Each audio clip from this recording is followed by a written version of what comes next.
Hello, everyone. Can you hear us well?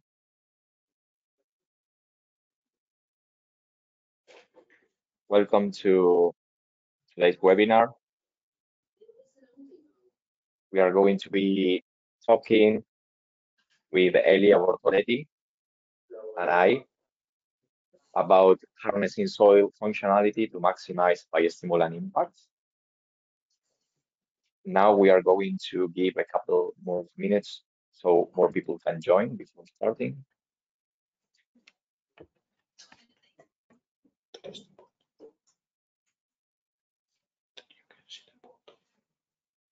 Thanks all for joining, for being interested in this amazing topic that we are going to be talking about today.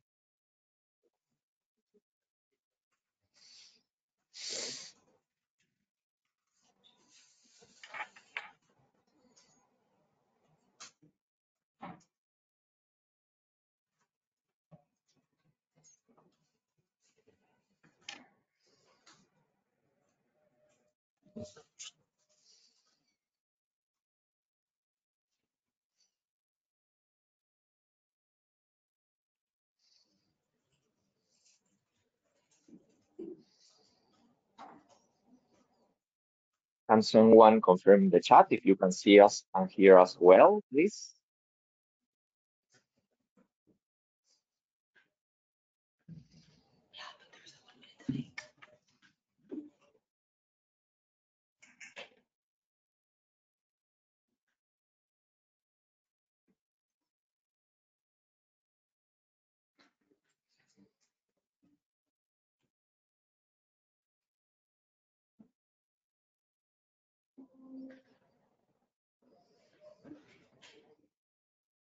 Okay,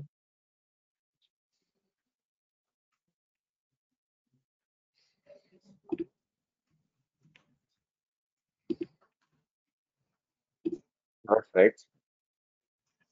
So one more minute and we'll start.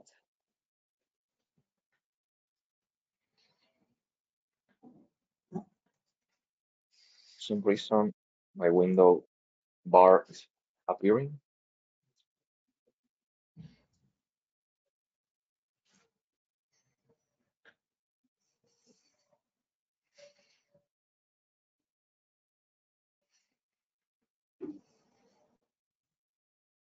Okay, are we ready to start, Elia?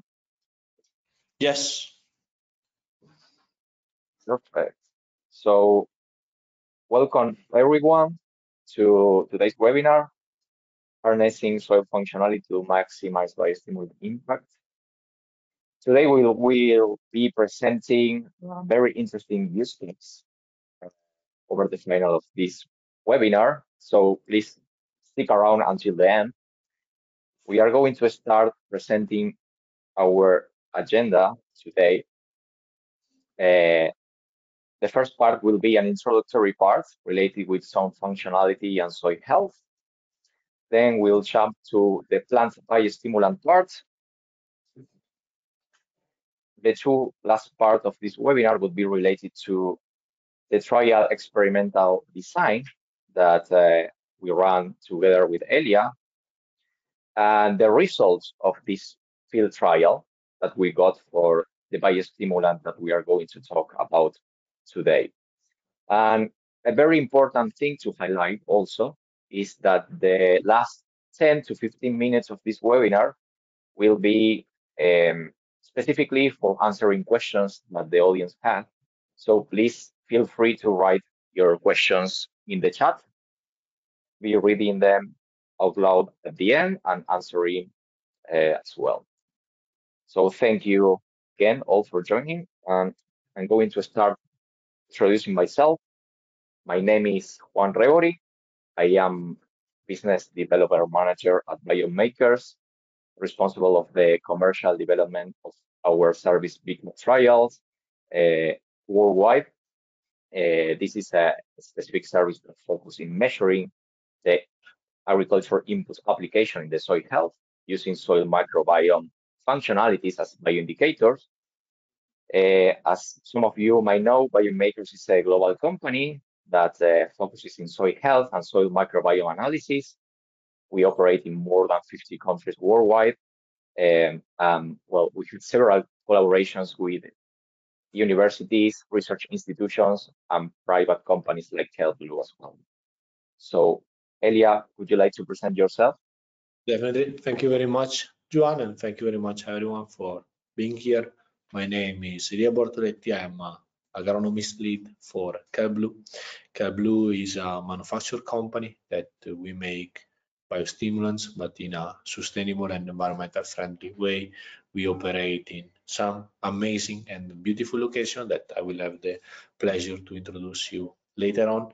And our biostimulants are made from seaweed, specifically from Macrocystis spirifera. This species belong to the brown seaweed and is one of the species that lately has been created some buzz around the biostimulant industry for its amazing effect that it can bring to plant health, but also soil functionality and the microbial community that can be found around the different plants. And yes, I had the opportunity to work with Johan on this field trial where we defined the effectiveness of SteamBlue, our biostimulant, in terms of microbial community and its effect and their main action that they were brought when applied to the vineyards in France and in California.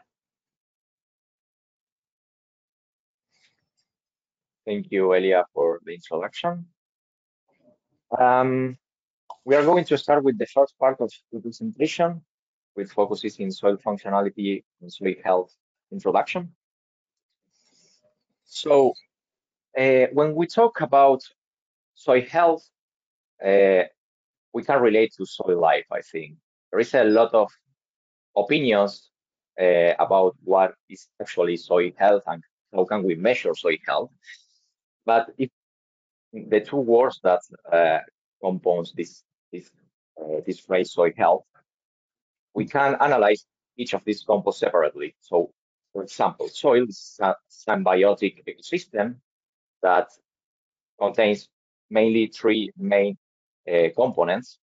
The first one are the minerals that are part of the soil, usually sand, clay, and loam, that combine into different proportions, develop what we know as soil texture. On the second place, we have the pores that are the spaces between these solid particles into the soil. The pores have a really important role into the soil because they are the responsible to storage water and oxygen that are or needed things for the plant and the crop to grow and develop. And finally, we have another tiny 5 to 10% that is what we call the organic matter. But this tiny portion of the soil is extremely important because it's where the soil life is present. And that leads me to the second part of this definition of soil health. Health is basically an homeostatic state of living organisms where all the physiological or metabolic processes happen or run smoothly and on a balanced way. So from this definition, we can understand that health is a property related with living organisms and where all the living organisms are present into the soil, in the organic matter. And that's the approach that we take at Biome Makers to understand the soil health. We focus in the living organisms into the soil, more specifically fungi and bacteria, and using genomic data and artificial intelligence, we can translate all this data into functional reports that allows to make the field decision-making process easier from a biological perspective. So we have different ways to work with this definition of soil health. What differentiates us as Biome Makers is that we work with soil functionality, which means we are not just looking at the different microbes that are in the soil, but we are also translating the different functions that these microbes are performing into the soil. Functions, of course, that are agronomic relevant for the farmers and for the different stakeholders in the industry to understand. When we talk about soil functionality, usually we have different categories related with nutrient use efficiency, stress adaptation, and phytohormone production synthesized by microorganisms into the soil, and also related with disease pressures and biocontrollers. So our capabilities includes the idea of taking a soil sample from different fields that we want to analyze, and through using a bioinformatic process, we can translate what's happening in the biological dimension of the soil into an easy to read functional reports to make better informed decision making to a field. Basically, our technology leverages soil microbiome, environmental data, and machine learning. And all of this allows to improve soil functionality and agricultural sustainability among our partners and customers. So what's the main differentiator of our technology, our competitive edge? First of all, our technology, it's called BeCrop. And big technology contains the largest taxonomic database in the world. The moment is housing more than 24 million of taxonomic references in the world. Also, we have advanced computing and artificial intelligence as part of this patented technology to be able to translate all this biological information into functionalities reports that are more actionable from an agronomic perspective. And I think it's also really important to mention that our company has contributed in more than 34 peer-reviewed publications in collaborations with universities, research institutions, as well as some private companies. Our company is at the moment collaborating or running projects across 6 continents and in more than 50 countries. The main focus that our technology has is related to predict disease risk and stress adaptation, assess nutrient cycling, health and biodiversity, measure the agricultural input performance, which is going to be the main focus of this conversation today, monitor farming practices over time, measure and verify sustainable practices, and also provide raw data on soil microbiome for research projects. So that, we are going to jump to the second part of this session, which will be led by Elia, and it's going to be around plants biostimulant. Elia, please let me know if you want me to jump to the next slide. So just say next, and I will pass, okay? Then next. Thank you. So as mentioned here at Kelp, we are committing at creating a positive and lasting impact. How we do that? Basically, we empower local communities where we operate, and currently we operate in Alaska, Namibia, and New Zealand. Next slide.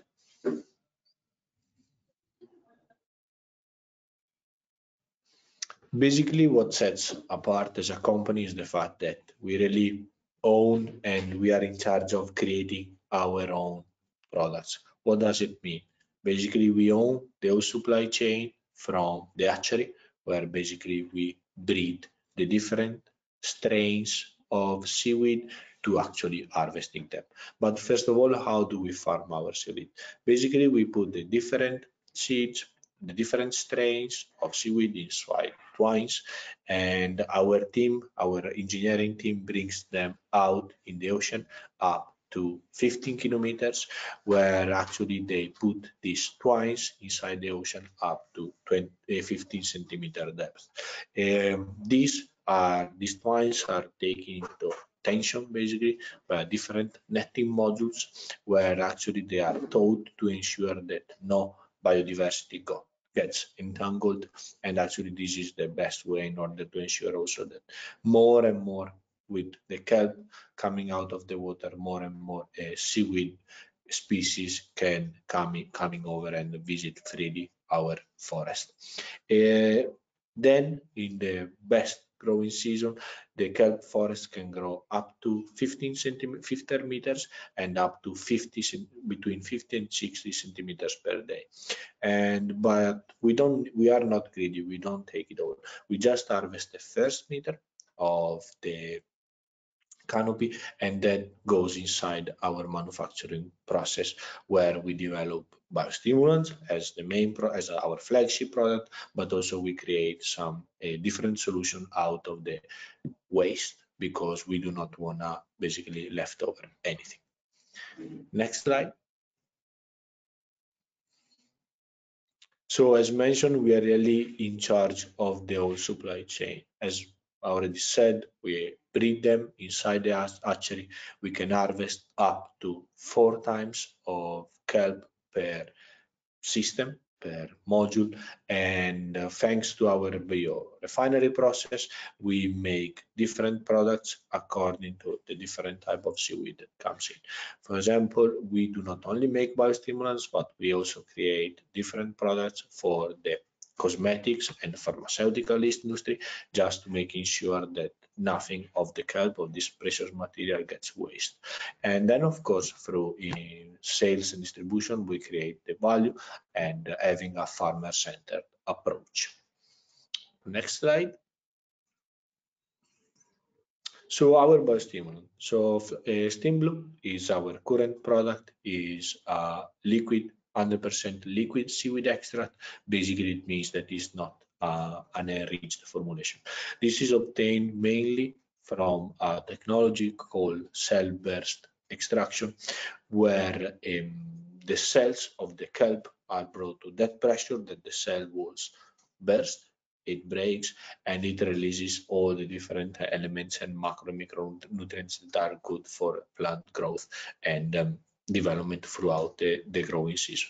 But due to the fact that we use only this green technology for extracting the seaweed, the product, we also have the pulp out of the processing line, and currently this project is under R&D, where we are also trying to implement the extraction of alginate and fucoidan for the cosmetic and pharmaceutical industry.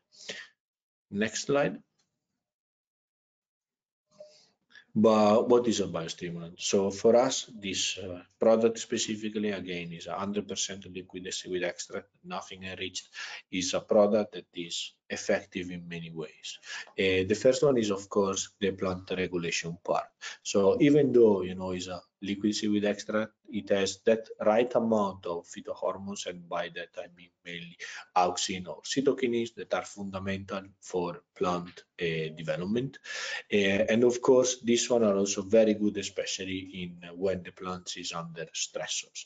What does that mean? So we saw that specifically in conditions where the plant is undergoing a stress factor, stress could be related to drought, salinity, or heat waves, these phytohormones are able to up and down regulate the production of natural phytohormones inside the plant to ensure that there is its survival, even though the conditions are not the best.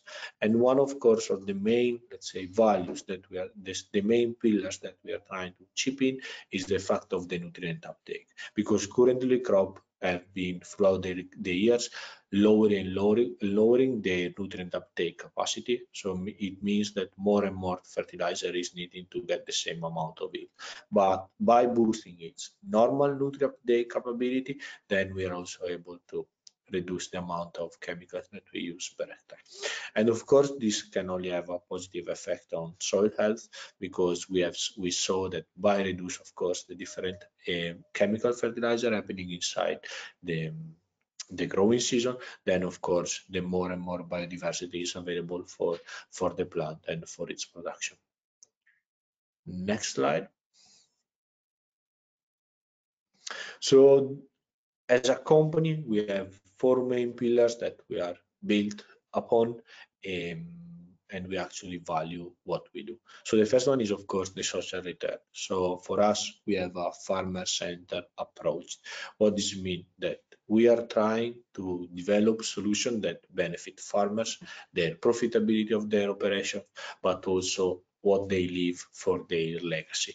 We want to really be the voice of farmers by connecting also different institutions, research centers, but also knowledge sharing for really start working on a more sustainable and but still profitable way for agriculture. Natural, of course, capital is part of our main pillars because we want to build a product that can increase soil fertility, but also physical structure in order to lead to an overall greater soil health. Perhaps, as already mentioned, the resistance against stressor is one of the main pillars, and as you unfortunately saw, there is more and more events, catastrophic events happening for farmers and people around the world. Then, by developing these products that are sustainable but also economically viable, we want to be the leader into the shift to regenerative agriculture, because of course the demand for food is growing, but as already mentioned, the availability of resources is decreasing. We also want to inspire the younger generations that by using our product, that by applying a different type of agriculture, actually just find the middle point, we are really able then to make a dent in this sector. And of course, this cannot happen without a financial return. So all again, our products are tailored to farmers' need, to farmers' wishes. We are trying to make sure that everything fit within their current fertilization program or irrigation program, so that they do not have to do any additional practice that could, of course, affect their final return of investment when doing agriculture business. Next slide. And the next one, of course.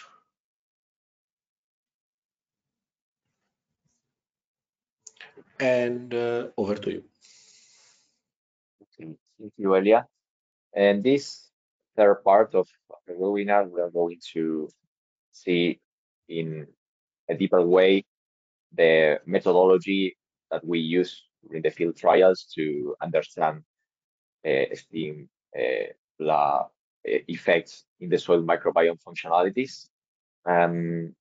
So we are going to be presenting BeCrop trials. A kind reminder before starting here for those who join a bit later, we have a chat available so you can leave your questions there. We will be answering them by the end of this webinar. So stick around. Regarding BeCrop trials, basically BeCrop trials is a service that was developed thinking about how can we measure the impact of different agricultural input application into the soil health.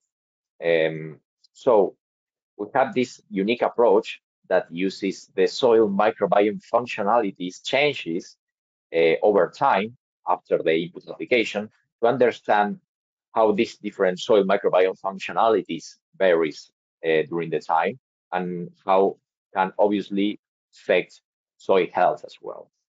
This on one side is really interesting to understand the product effects and learn if the product is beneficial or not for the soil health, but also allows input manufacturers like Kelp to identify product strengths, gaps, and niches, and at the end to position these different solutions into the market and develop really strong and scientific validated claims to be presented in the markets. So part of the soil field data that we evaluate during BeCrop trials is related with disease risk evolution and the biocontrollers evolution as well. Also, some other variables related to biodiversity increase or decrease because of the input application, phytohormone production, stress adaptation, some other indexes related with nutrient use efficiency. In terms of the structure that we follow for the BeCrop trials service, this is how it looks in a nutshell. Basically, as an usual field trial, we have a control zone and zone that's going to be treated with the input that we want to evaluate. So basically what we do is to take at least 3 replicates per plot in the control zone and in the zone that's going to be treated in a T0, which means before the input application. This T0 is going to act as a baseline to understand the soil microbiome state in the initial condition of the soil. And then we are going to be repeating this process in T1, T2, T3, which are going to be represented different times after the input application. And we are going to be taking these 3 replicates per zone to contrast and to compare the differences that we found between the control zone and the treated zone over time. Something important to highlight here. Why are we taking samples over time, even in the control zone, if we are not applying biostimulant there? And that's simple, because we want to understand how the soil microbiome also changes because of the environmental effects and the time, because it also has a role in shaping soil microbiome functionalities. And knowing what's the influence of this environmental effect, we can subtract this effect from the treated parcel and isolate the effect of the product itself to run some statistical models on top of it and focus in a strong scientific validated claims of what was the real product effect in the soil microbiome functionalities. So part of the results that we are going to be getting using a BeCrop trials approach is highlighting the most notable trends, effect, or measure changes that occurs in all these different categories that I mentioned earlier.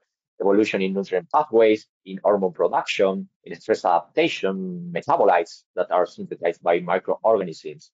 Also, we evaluate changes in what it is disease risk, which means related with pathogens, and their biocontrollers.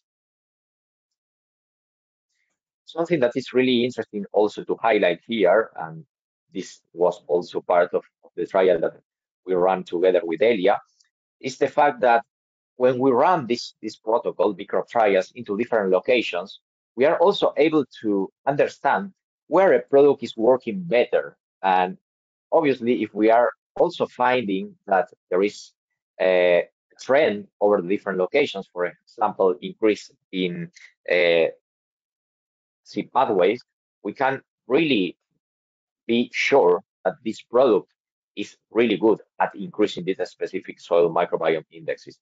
So this is a really complex approach that allows to really understand how biostimulants or different agriculture inputs, crop protection strategies, or crop nutrition strategies are impacting these different aspects of soil microbiome functionalities and therefore the soil health.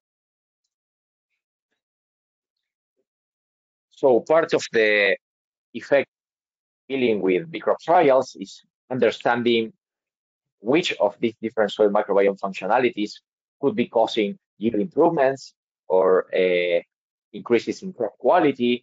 Also, if our product is good or not at decreasing the amount of a specific pathogen that we might know that is present in our soil, and also performance tracking during the field trials. Over to you, Elia. Yes, so I will kick it off by describing a little bit what was the trial, what was the main research question behind it, and also who we have the opportunity to work with.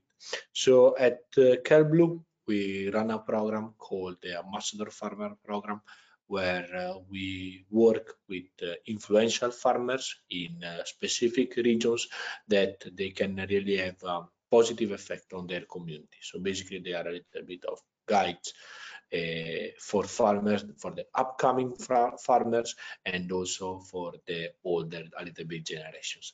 So currently we have more than 20 farmers scattered around the globe, but for this specific use case, we decided to focus on 2 locations, or in California with Bernardus Wine and Memories, and in France with Villebois. So these are 2 of the, I would say, biggest wine farmers in the regions, and they were willing to test biostimulants to see their effectiveness in terms of microbial composition of their soil, but also on, of course, at the end of the day, yield and the different quality and quantity parameters that we are going to test.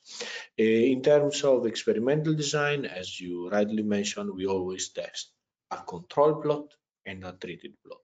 In terms of application, also for the people that in the audience, we for the applications calendar change according to the crop that we are targeting, and the same is for the dosage. Specifically for grapes, we decided to stick with 4 applications per hectare. Why 4? Because we identify 4 main events throughout the growing season for vines, where actually the plant requires the most of the energy for its growth, and that's the target time that we want to focus on. In terms of amount, we always suggest between 2 and 4 liters per hectare. In this specific case, we work at 2 liters per hectare.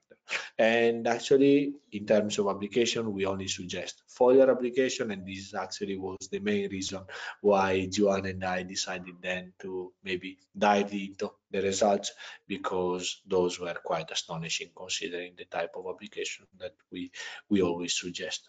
And as you can see, as a first glimpse, 2 different pictures. The one on the left is a control plot. What does it mean, a control? A plot that is not treated.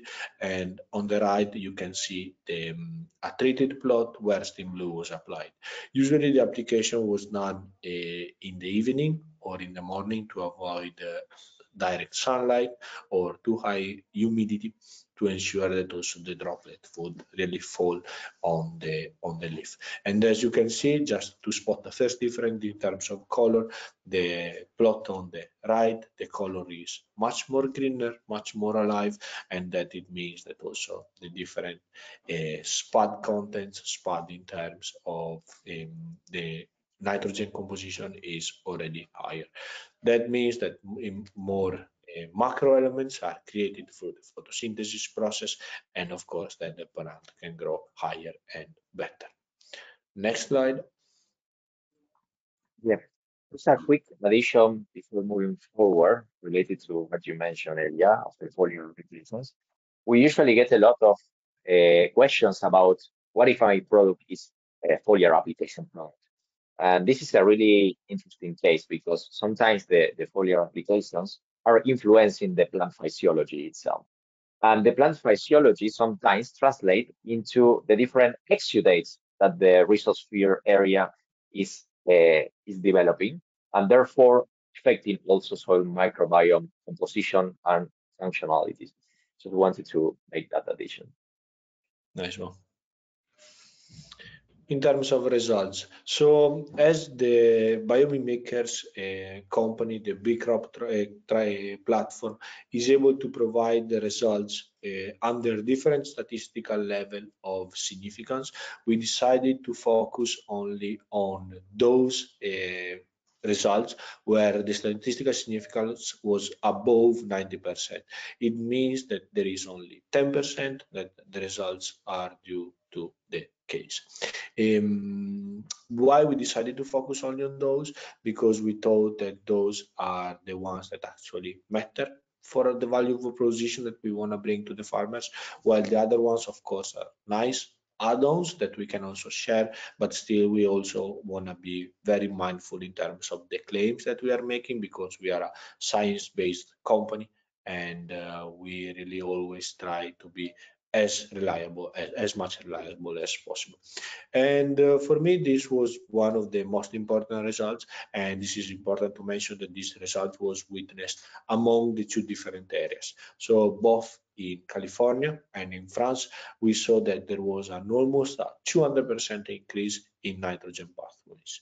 Again, we didn't receive exactly what were the main families, the main microorganisms able to do these increases, but still Biome Makers and BeCrop provide us with the main actions that it was witnessed before and post treatment. It's important to mention that all the samples were collected, I would say, max 24 hours after the treatment of Stimlu, and they were sent straight to the lab of Biome Makers lab, where they could do the different analysis. As you can see, because we did a free application, T0 is missing because that is the baseline.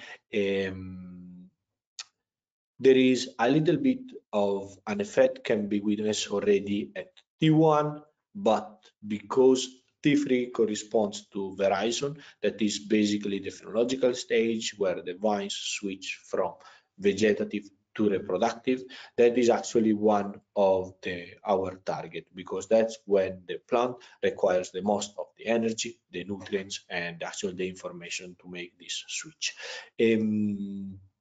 Because we, as part of our values, as I already mentioned, we want to benchmark ourselves against the chemical fertilizer.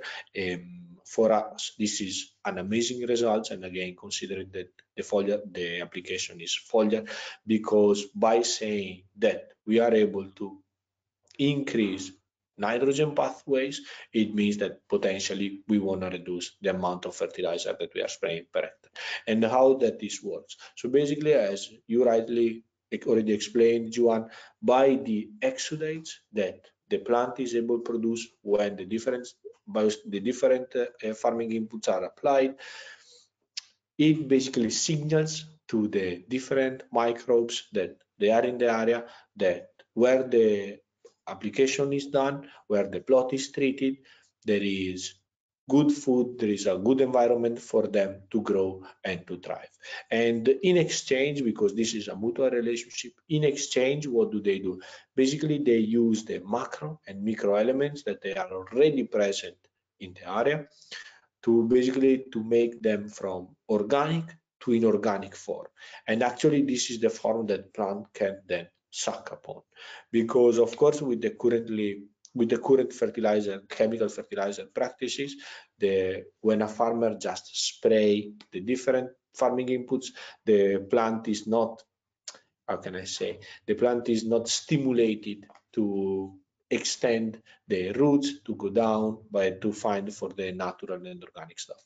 So this was an amazing results that we saw in both locations, and I have to say that of course we believe that the main responsible for these results are the nitrogen fixating bacteria, and among of them there is rhizobacteria, azotobacteria, or cyanobacteria, and we would like, of course, to pursue also this type of assessment for the next year to see if there is actually a pattern on this case study. Next slide. Again, another important result that we saw was the fact that not only nitrogen, but also calcium as part of the microelements was very much moved when Steam Blue is applied. What does it mean? So basically, you can find already calcium in the normal horizon because it's part of you can find them in the different rocks that throughout the ages and ages were able to break down and release it, but still this form is not available for the plant to be sucked because it comes as an organic form.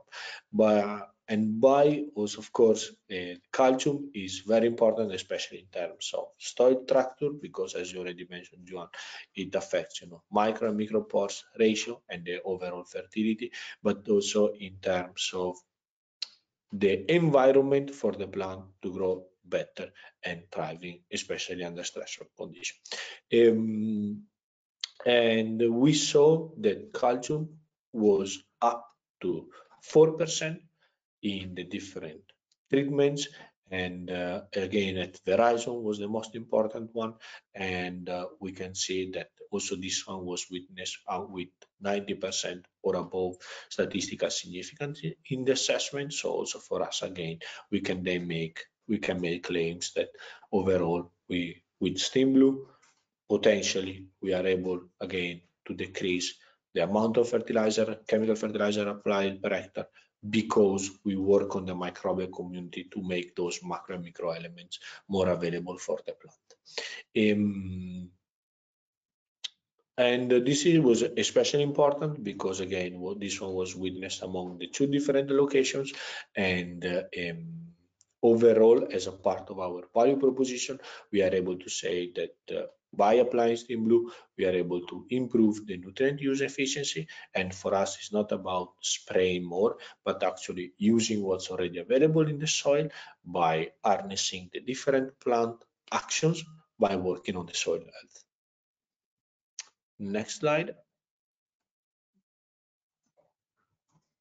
Thank you, Elia. I think this is the end of the presentation. I don't know if you like to add anything else to you just presented, any further highlights or something that you want to add before jumping into the Q&A part? No, of course, I would definitely. I have to thank the farmers that they let us run this experiment at their own facility.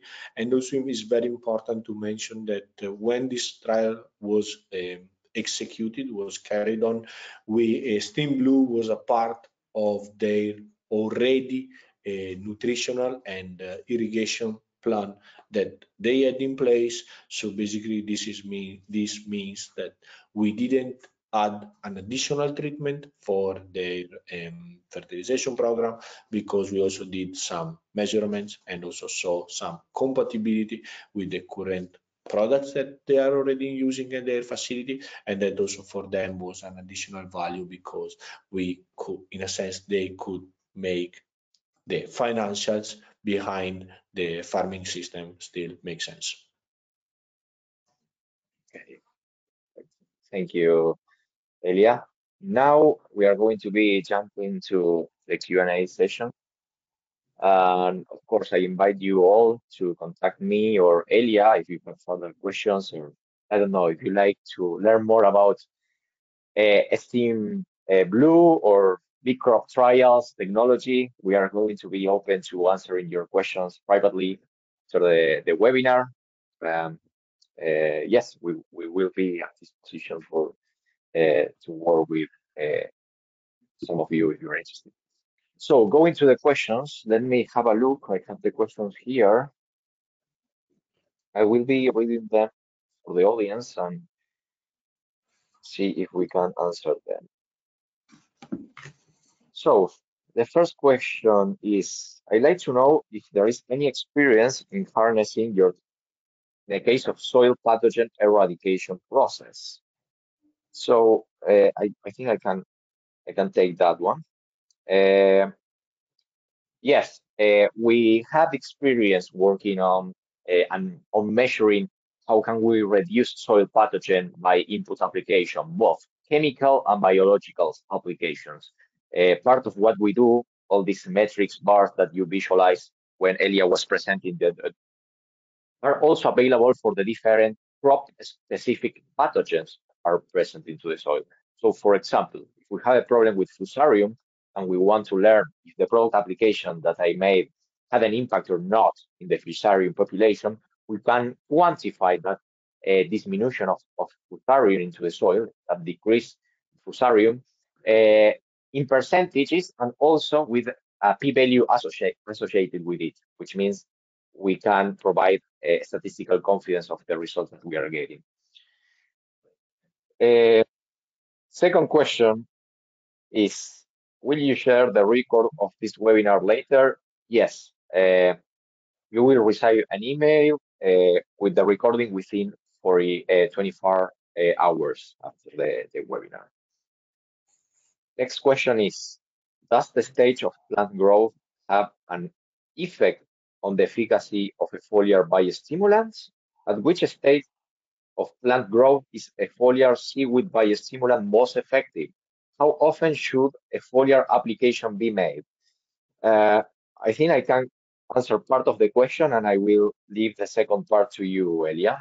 In terms of the stage of the plant, of course, it's an important factor. We can talk at least from the perspective.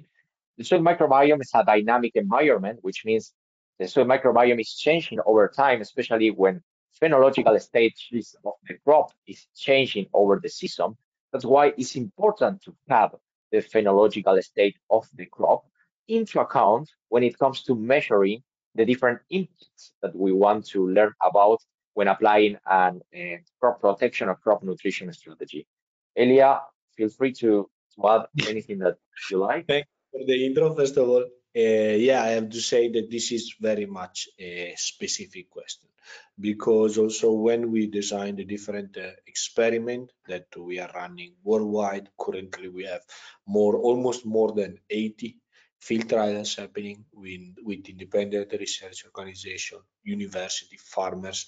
We are working in 18 different crops in 17 different countries. Every crop, I would say, has a specific application calendar.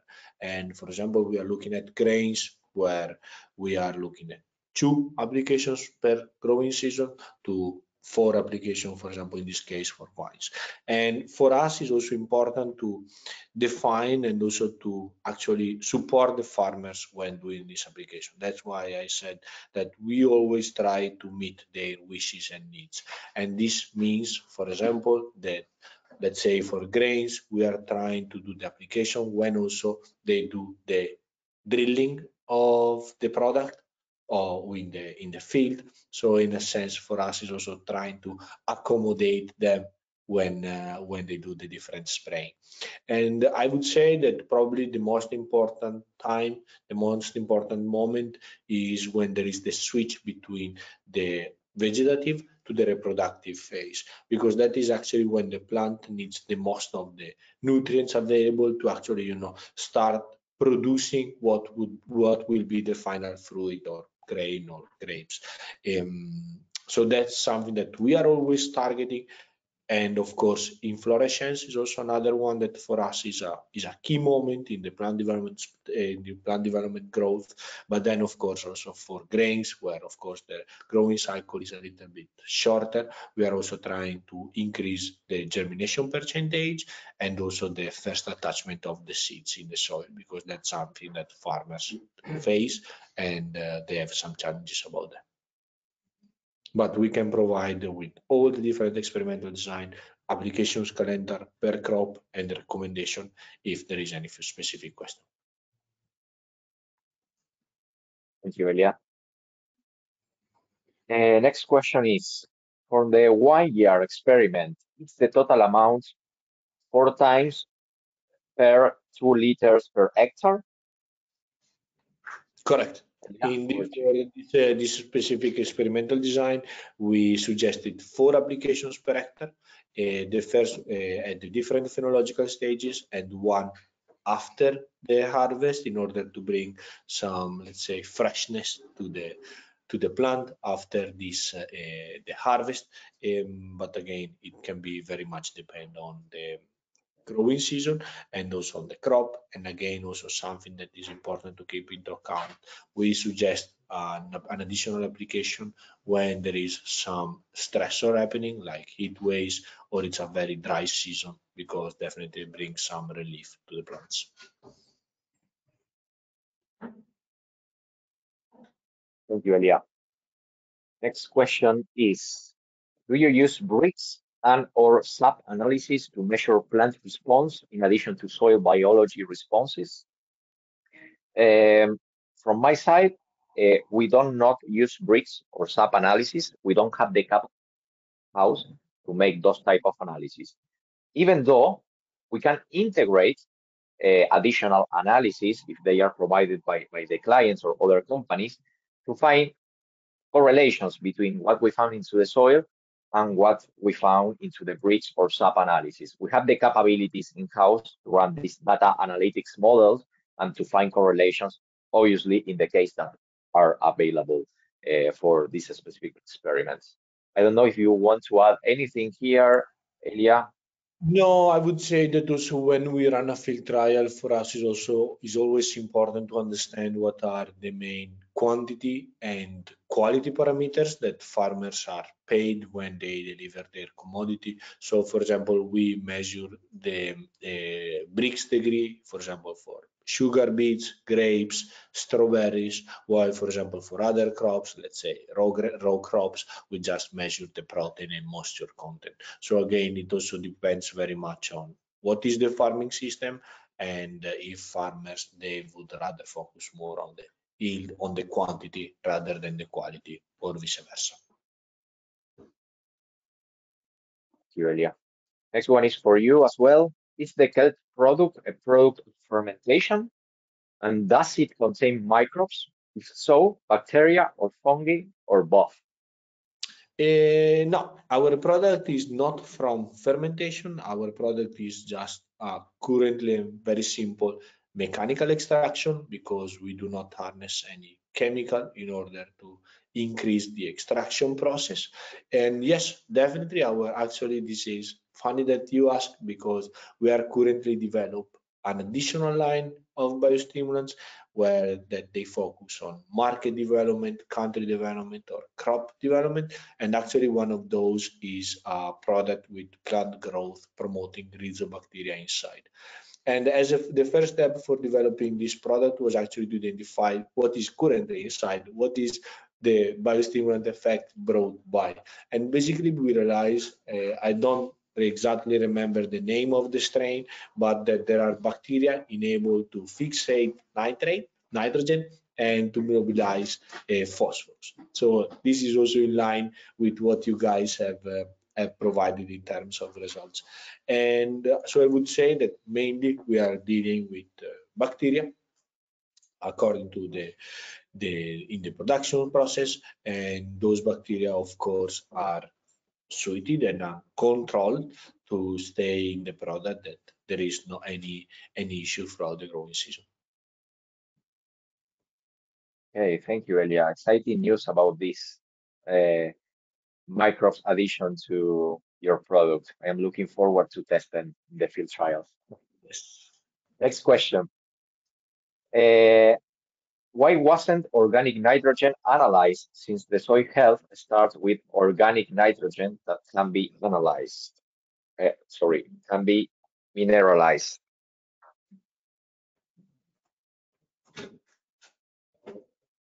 Organic nitrogen.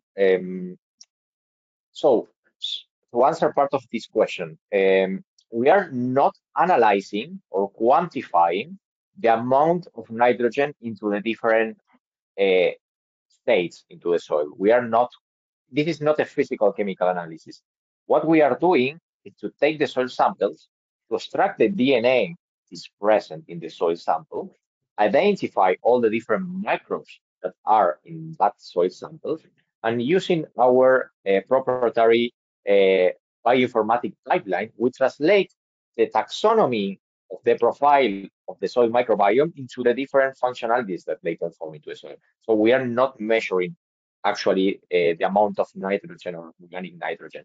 But what we do is to identify the different genes that can be performing, for example, the mineralization process, which means converting the organic nitrogen that is in the soil to inorganic shapes that can be assimilable to the plants. Okay.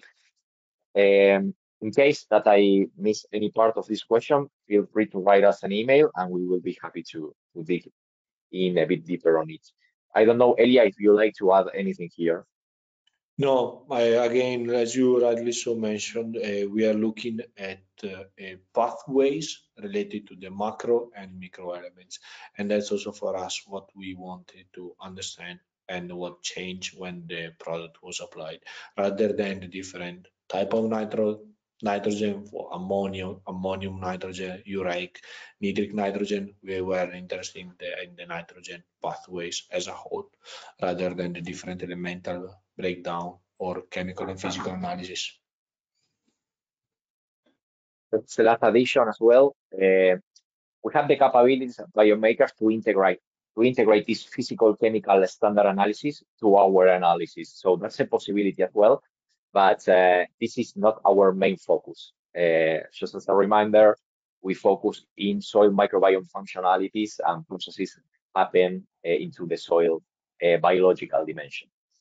Next question is, there was an impact on soil pathogens, but the treatment? Elia, I don't know if you like to share some more of this Yeah. information with the audience.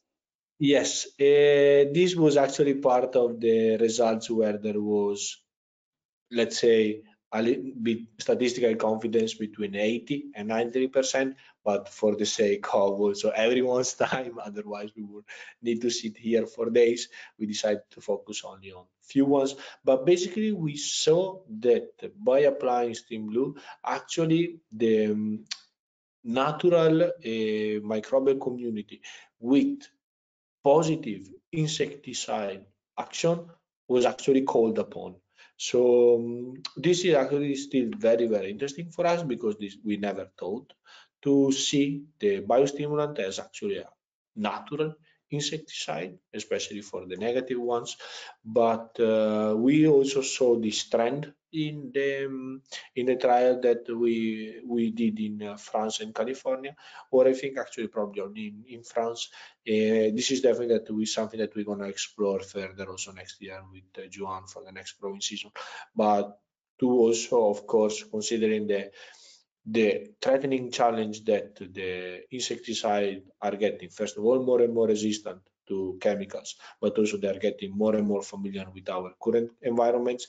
This is definitely something that can bring benefit to the farmers and actually can still even make our value proposition greater that we are currently already suggesting. Perfect. Three more additions to what you mentioned, Elia. The first one is the fact that actually it's not that the Steam Blue application is directly in this insecticide into the soil. It's rather the Steam Blue application is enhancing the community of soil microbes present into the soil, have insecticide actions over potential insects present in the soil could be harmful for the crops. It's like an indirect effect, you know. The biostimulant is enhancing these beneficial microbes communities that have insecticide action potentially. The second addition was the fact that if you are interested in learning more about these specific details of the product application and the effects that they got during these field trials, we evaluated around more than 60 bioindicators, and we are presented just a few here.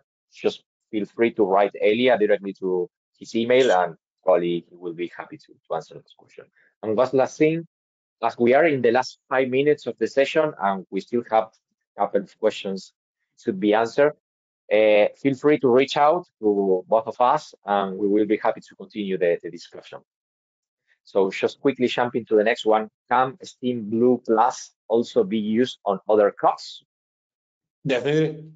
Again, right now we are testing under 17 different crops, but I'm more than sure that our sales representative located throughout the globe will heavily support you on this.